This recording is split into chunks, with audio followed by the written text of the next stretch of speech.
All right, here we are, not upside down or sideways. We hate for you guys to. You would think we would get a wrap on this after like doing it. So today we're going to be talking about debt management, and I wrote a whole bunch of stuff on the board behind you. It's going to be mainly for my use more than anything. If you see Kim, keep looking over there. It's because she's bidding on some multi-million-dollar properties right now. Yeah, we have an auction going. Just a little multitasking. Yeah, we're multitasking our butts off over here on the Pomfrey team today. Yep. So today we're going to talk about debt management, and just wanted to reach out to you guys and let you know we are definitely all open to helping you out with whatever we can help you with. Thumbs up to that. Whatever we can help you with. Debt management, paying off credit cards. We want you to be successful, whether it's successful with real estate or just successful with life. So we're going to talk about some things, argue a little bit. Kim and I were having a nice argument earlier about what she's good at. And I'm pretty sure that I won. I gave him that one. I'm still trying to get my feet out from under me from being on vacation. So. Yes. So tell us. Let's do that plug for Jamaica. Where'd you stay? We stayed at the Hyatt Zilara Rose Hall. 10 out of 10 friends would recommend that. It was an amazing resort. So if you want to go to Jamaica, it was awesome. They had an adult side and a kid side that was very well separated. Lots of pools, amazing food. The food was phenomenal. I think I probably gained like all the weight back that I lost before the wedding. But we had an amazing time. The weather was perfect. You're married now. Who cares? I am. I know. Who gives a shit? Right? And it only rained one day for like 7 minutes. So how many times did you visit the kids' side while you were there? So you had to walk through the family side to get to most of the restaurants. Okay. So it was fine. I mean, it wasn't crowded. I've never been to Jamaica in May, but apparently nobody is in Jamaica in May. When we went, it was July, and nobody's there in July. They're like, oh, this is the slow season. I was like, why? Because people are off school. I guess all the rich folks take off in December and just pull their kids out of school. Yeah, the weather was perfect. It was warm, but it was a nice breeze. So I love Jamaica. I like the culture there. The people are so kind. I actually left, fun fact, I put off packing till the very last second. I left an entire drawer of clothes in Jamaica, and they sent them all back to me. So God bless them. I was like, oh my gosh, thank you so much. I mean, obviously they charged me for it, which I did not expect them to cover the cost, but for them to at least be like, take the time to go find my stuff and send it to me was amazing. So Hyatt, Zilara. Did you get the package first, or did you realize you lost your clothes first? No, I realized. I got home and then. Don't call during our video. I realized. I was like, oh, I think I must have left all my stuff there. So. These markers are still just giving off the Randy's scent. over here huffing markers, by the way. Still Sorry, going. Guys, so. Look at that. Almost made it to the end. So today we're going to talk about debt management. We're going to cover some topics. We're going to argue a few different things. First thing we're going to talk about, which you probably can read if you figured out how to read backwards now in the blue, credit card versus debit card. And this is a huge debate. So first, which one should we present the side for first, you think? What do you think most people use? I think most people use their debit cards. I think a lot of people are a little bit more comfortable using their cash. I think there's a great level of discipline that has to come with giving yourself access to, obviously credit cards have limits, right? But I don't know. A lot higher limit than your checking account, though. Exactly. So I'm notorious. I have no problem admitting that I'm horrible with money, and if my new husband I blocked him before we started. He will attest to that. But there are some great rewards that come with using your credit card. One, I think we all have become victim at one point of somebody getting into your accounts. It's a little bit harder when they actually take your money versus if they just hack your credit card. Yeah. I had my checking account compromised one time, and they made some very large purchases, took several thousands of dollars, and it took a while to get it back. With the credit card, they just say, cut it up, we'll send you a new one, we're gonna fight the charges in the back end, and usually you don't have a lot of trouble with that. So it's more like a half hour on the phone and maybe a letter or two, and you're done with it. Yeah, I think the last time that happened is we had to send some verification saying that we weren't buying Jeep parts from Minnesota. Yeah, exactly, or guns in wherever your last Zimbabwe. compromise was. Well, that was real. So But I do think that you need to be able to be very disciplined and have yourself on a budget, because it's easy to swipe, and at the end of the month you're like, oh, I didn't realize I went to Chipotle 17 times during the month of May. That's why you should keep all of your receipts with you until the end of the month when you charge stuff, and that way you'll just know when they can no longer fit in your purse or wallet. You are done. Go ahead, go take that. You want to go take Yeah. it? Okay. Sorry, so guys. Kim's gonna go wine and dine and wheel and deal. So keeping up with that, I'm gonna talk about the other side for a second, the debit card side, which I'm gonna go ahead and admit to you full up right off the bat that I'm not sure if I have a debit card or not. I'm pretty sure I have the debit ATM card that comes with your bank that you can take cash out, which I'm kind of fond of that, but don't have the debit card. But I am going to give you the pros of the debit card. If you have trouble with restrictions on how you spend your money, if you only want to spend exactly what you have, and you want that discipline self-imposed upon yourself, the debit card is the way to go. The things I don't like about the debit card is that most people, and I would imagine this is probably true, most people probably do not keep track of their charges on their debit card, so they don't realize how much they've spent until they get a thing back that says you're out of funds or insufficient funds or something like that. I just don't like living like that. But since I am a Dave Ramsey ELP, I definitely know that Dave preaches that you should use a debit card instead of a credit card, just for the ease of keeping track of your money. So, and we'll kind of get back to that in a second. So the next thing is, and this has been on the radio a lot, I don't know if you listen to Sirius XM or not. If you don't, you should. The ability to listen to music without commercials is worth paying for, but that's another topic. Loans versus credit cards. So here, I kind of go back with the credit card again. You can get these debt consolidation loans, and these debt consolidation loans are great because you can take 4 or 5 different credit cards, maybe a lump sum of $10,000 or something, get a loan for like 7-9%, something like that, as opposed to the 20% that you're paying on the credit cards. And from that perspective, it definitely makes sense. The backside of it is, if you don't cut up your credit cards or cancel them or somehow restrict yourself physically or mentally from using them, then you're just going to rack up that debt again. All you did was clear out the debt, and now you're going to rack it back up again. So if you're going to do that debt consolidation loan, make sure that you have a system in place where you're not going to get yourself in trouble again. I'm going to see if I can click on these things and get rid of everything. No, apparently it's not going to let me do that. So I hate having half of my face covered up with all the messages while I'm doing it. So be cautious with that debt consolidation loan. While it is a good overall money plan for saving money, if you get that debt consolidation loan and you'll roll all of your credit cards into it, then you're just opening yourself up for the ability to accumulate more debt. And that's what bankruptcies are born from, is the stacking of debt on top of other debt. Next is mortgage versus rent. Well, this is an easy one, but it's not as clear-cut as you might think.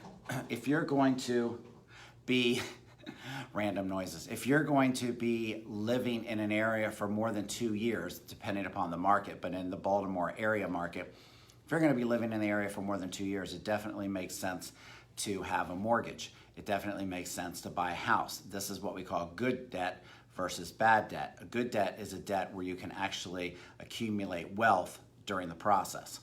And here's basically how it works. Let's just say that you buy a house for this much. It doesn't matter how much this is, 200,000, 500,000, 100,000, whatever amount this is what you buy the house for, right here in the middle of the screen, approximately. You buy the house for that much. Every month, when you pay it down, a little bit of your payment, not all of it, let's be honest, but a little bit of your payment goes towards paying down the principal or the amount that you borrowed. So every month you're whittling it down a little bit, and it's slow, but it's steady, and it grows every month how much you're paying it down. Meanwhile, if you're in a good market like the Baltimore area market and the area rate of houses going up, get back, there we go.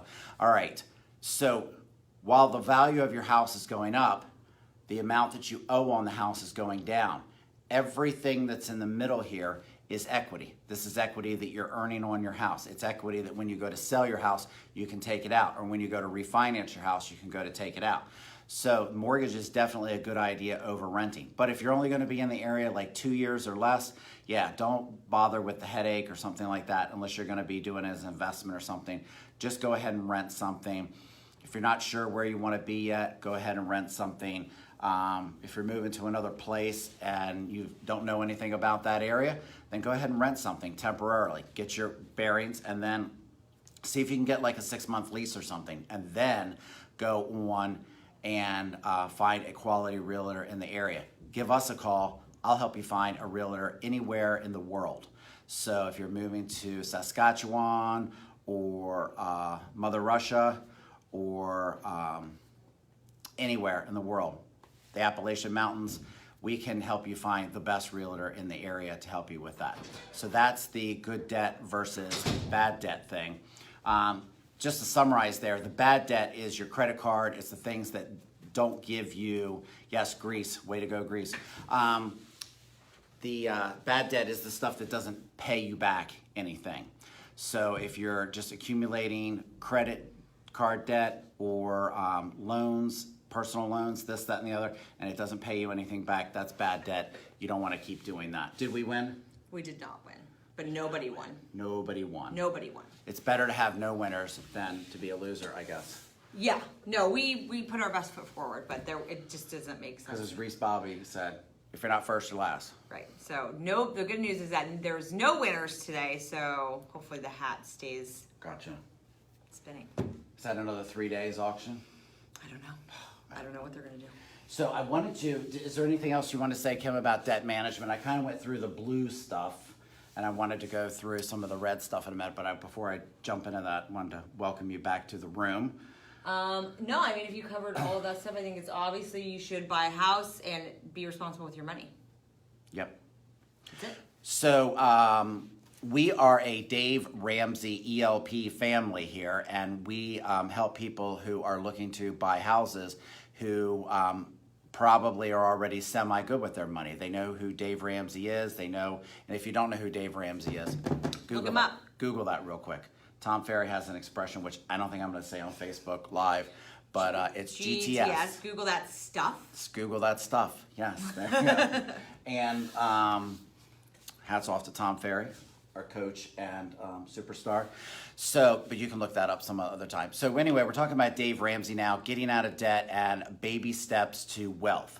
One of the first baby steps is just having an emergency fund, a small emergency fund. You pop a tire, you need a tune-up, your kid needs braces, what are all the other, mama needs a new pair of shoes, whatever all the other life emergencies are. If you don't have an emergency fund and you're living paycheck to paycheck, you know, one little disaster and you're sunk. You'll be crippled by those things, and it's a lot of the times, you know, something very small can throw your entire month out of whack. There's definitely great ways to save money so you can have a little bit. What's the old? I mean, they say that you should have. A penny saved is a penny earned. Penny saved is a penny That's earned. an old I think one. that. You want something not that old?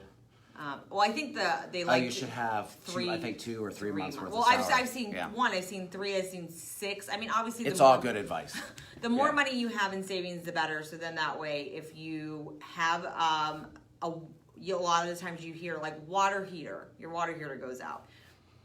That might be your grocery money for the month. So cut costs other places to put money away. So then that way, when this stuff does come up, because it does come up, you can bounce back from it a lot easier. Yep. And if you're looking to buy a house and you're not good with your money right now, Dave Ramsey is definitely a good source to check out to help yourself get better with your money. There's a lot of people that argue with him. There's a lot of people that argue over these 7 steps. Of course. I mean, there's one thing that I see glaringly missing from these 7 steps. It is down here, pay off home early, but it's not anywhere above that you bought the home. Right. So is it either assumed that you bought the home, They're or is assuming it that just you're assuming making- that you're doing that along the way? But anyway, there's obviously some wiggle room here. These are principles to follow, not commandments. Pay off debt. After you have an emergency fund, you definitely flip the screen setting. Thanks, Pete. How do we do that? Which We button don't know is how it? to do that, Pete. We're not We're not smart enough. We're not smarter than Then I'm going to Facebook be over like- there, and she's going to be over here. But I don't. Maybe you need to turn it around, like so we don't see ourselves. I don't know. It's too late now. Yeah, Next we time. just we're not doing it for instructional purposes. No, just kidding. Okay, so pay off debt early. Then, as Kim was saying, save 3 to 6 months' salary. Obviously, different people differ with their opinions on this, but you want to definitely have some savings. If you're ever planning on getting engaged, you're probably going to blow that on an engagement ring, but you should definitely have some savings set aside, more sizable than like $500 or $1,000. Then start investing towards your retirement. Experts say you should start saving 15% towards your retirement. It's That's a really, lot of percent. it's really difficult. If you haven't been saving 15% your entire life, and then all of a sudden you're 40 years old and you're like, oh, let me try to start saving 15%, you're not going to be able to find that 15%. It's not there. Yeah, it's a little That 15% is probably your food budget or something else that you'll have to give up. Yeah. Driving, I don't Breathing. breathing, sleeping on a mattress, sleeping indoors. I don't know. But you're going to have to try to find that, or you're going to be working until you're 78 years old. So try to put something towards retirement. Jared just turned 18. Congratulations on making it. The odds were 50-50. And I told him, I was like, you should start saving 15% right from your first paycheck. You Yep. won't ever miss it if you didn't ever have it. Yep, exactly. So start early. I think it's important. Some of us were not given the tools as young children, so I think it's important that we give our kids the proper tools. Like Randy said, telling them to put the money away. That way you never even see it. It's awesome. Right. After you start saving for yourself, then start saving for your children. You got to start saving for yourself first, because if you don't take care of yourself, then you'll be living with your children. So I definitely plan on living with my kids. Yeah. Take note, kids. Yeah. I already have made arrangements with my oldest to live in her basement. There we go. So. Payback. So definitely you want to make sure that you're saving for your children's fund. You want to help them get a good start in college. I don't agree with all these lawsuits that are going around right now where the children are suing their parents I wish my kids to would pay for their college or something like I that. don't. I believe that college is It's a privilege. a privilege, not a right. I think that help with college is earned. Randy actually gave me some great advice of you incentivize your kids with good grades in order to help with money. Yeah. I do not believe in the C's get degrees mentality that goes around a lot in the world. So we don't pay for C's. We only pay for B's. Right. And that little philosophy was that you let your child pay for it, and if they do well that semester, then you help them out with whatever level you are going to help them out anyway. If they don't do well, you'd be like, that semester was on you. I hope you had fun with it. Messing around, drinking, or whatever it was that you were doing. Next, obviously assumes that you have your home in place. You should do that pretty early. It's a forced savings vehicle for you. So it can actually help save for retirement. It can help save for children's school, stuff like that. Obviously the catch is that you have to sell your home someday to do that, but hopefully when you retire you downsize. But pay your home off early. When you buy a home with us, we give you a Excel spreadsheet with a template that shows you how you can pay it off early and everything. It's really cool. It's very incentivizing because every time you make an extra payment, it will recalculate for you and show you how much you owe left. And just making like an extra payment every year will shave off like 7 years or something. I think that's what the math is. It's a lot. So make those extra payments. Even if it's an extra $20 a month or something, you'll shave years off of your payment. And then the last one, which I agree with this, but I don't agree with the placement of it. Build wealth, of course, and then give. Give to charity, give to friends, neighbors, maybe even your children. But the reality is I think that you should probably do that right from the beginning. Definitely think it's a good thing to do, to give to others. We do that a lot here on the Pomfrey team. We give to others. But I don't think that you should wait until you're Bill Gates, retired, and 65 years old and start opening a fund. Yeah. I mean, hats off to him for doing bless that. those people who can give big. But even if you can't give big, give something. Give your time. I don't think people recognize that you have the option of giving things other than money. You can donate your time. You can donate your knowledge. You can donate good advice. Give something. Yep. Pass on your knowledge to those less fortunate than you. So if you want more money advice, we're happy to refer you to some financial advisors. We've got some great ones that we work with. If you just want some cheapy free advice from some people that have got at least 38% of our lives figured out, we'll be happy to help you with that as well for free. Just remember, with free advice, you get what you pay for. But we hope that this helps you. If you'd like to see these Dave Ramsey's baby steps, just go online, Google him. If you'd like to research anything more, feel free to contact us. I can show you where you can find some information at. And we will see you next week, and I have no idea what the topic is. I think Sandra and myself will be talking about paint, which is it's a hot topic for me. I've talked about it before, and I'm very passionate about it. I think you should also talk about painting. Oh, yeah. Yeah. I'm very passionate about paint, so come back next week. I think you should bring your passion over to my house this weekend. No, I don't paint, by the way. I'm a stickler for a straight line, though. Shout out to Ferdy, Ferdy. #1 painter. I love Ferdy. Has he painted your house? He's painted. He's been in my house painting, yes, and and he's painted the other 2 houses and stuff as well. So yeah, and he's going down and painting one for us on Saturday for one of our clients. So love that guy. It's great. You got a good painter if you need one. So Yep. Thank you guys. We love you. Have an excellent weekend. I guess this weekend is the unofficial start to summer. Is that right?